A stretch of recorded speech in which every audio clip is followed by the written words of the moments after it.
Christmas has become a time when almost the whole community gets caught up in the excitement, preparations, shopping, carols and gift-giving. Christmas celebrations have become so big that there's a real danger that the meaning of Christmas is being lost. As St. Luke tells the story in the Bible of the first Christmas, he locates it in a precise time and place. He says who was emperor and governor and names the town where Jesus was born, that there wasn't room in the inn and that shepherds were the first visitors. Luke does this to make a point.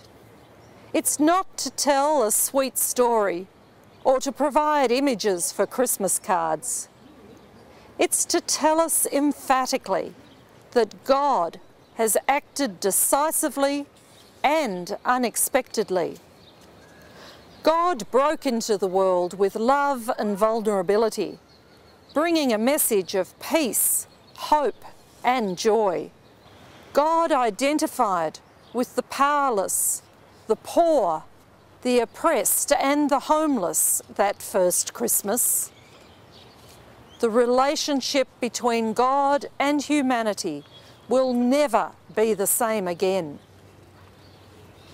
Yet the radical edge of the Christmas message has become muted under the weight of celebration and consumption. At times, the message breaks through when people respond with generosity to people facing hardship, as happened after this year's bushfires, tsunamis and earthquakes. But a more sustained response to justice and equity is needed. Look around. There are so many areas where action is needed. Indigenous Australians' health and education are far worse than the rest of society.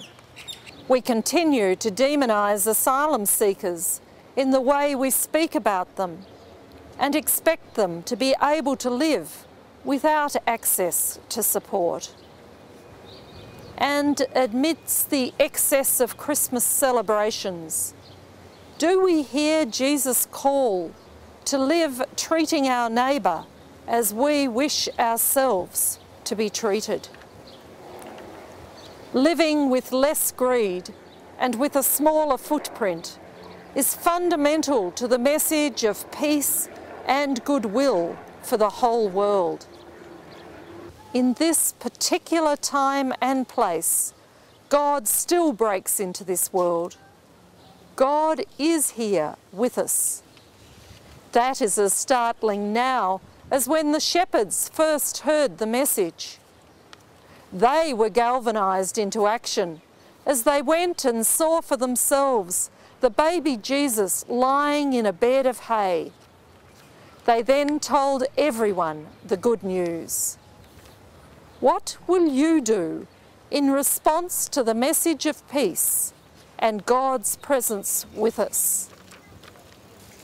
And my prayer is that this Christmas you may know the blessing of God's peace.